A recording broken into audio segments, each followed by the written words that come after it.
Well, today I'm going to do an information video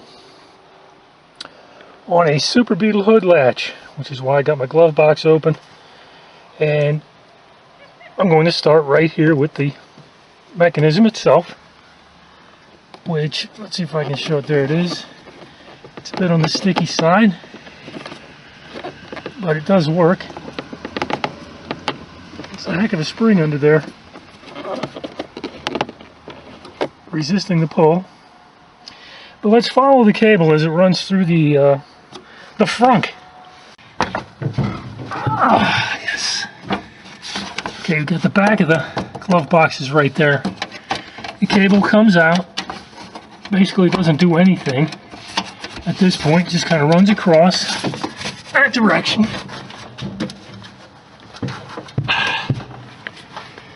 Just kind of pinches in over on this side.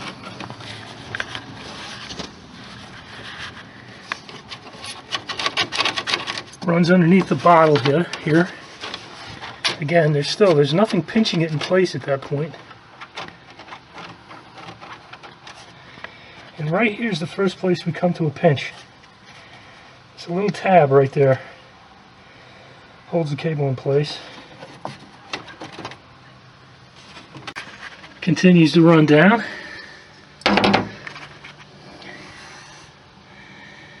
Where it attaches.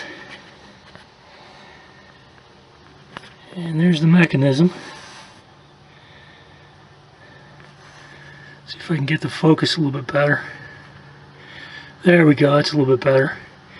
You can see the end of the cable. You can see where and how it attaches. You can see that spring.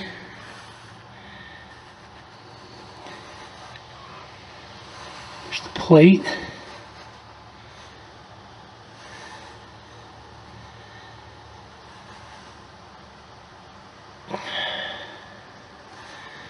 Swing up this side.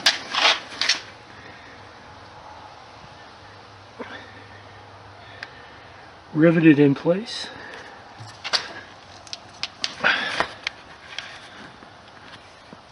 The little mechanism in there just simply slides left and right. To pull it open, it goes that direction. There, that's a little bit better.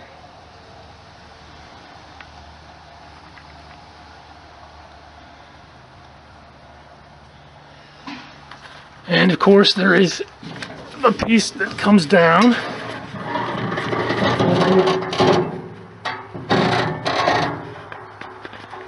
It's got a bit of an adjustment on it. It's got that spring in the back. Get it to stay in place. And just kind of rotate it a little tiny bit.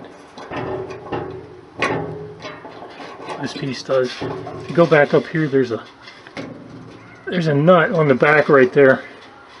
Loosen the nut and you can take this entire thing and drive it up or down depending on how much you need as far as an adjustment goes. But if this ever sticks while this is jammed in there, it's really hard to get your hood open. So I can do mine, but I typically don't. This is what I do with my hood. Okay, I just go to the first click, and that's it. If I click it again, that means it's locked in place, which means that that cable's got to work. And I've got some issues with the opening, so you kind of have to punch in and pull out and down at the same time. There it goes.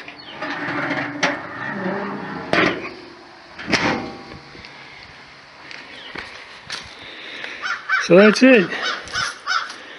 I don't really understand why these cars don't get much love from the Volkswagen community. The front suspension, the struts, they're easy to deal with. Give it a nice ride. There's nothing really wrong with the Super.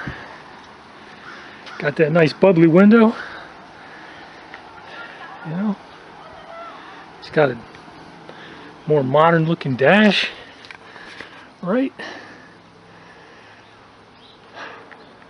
Anyway, hey, I like it. Otherwise I wouldn't have kept it for the over 40 years that I've had it now. Anyway, that's enough of this one. Just a real quick info vid.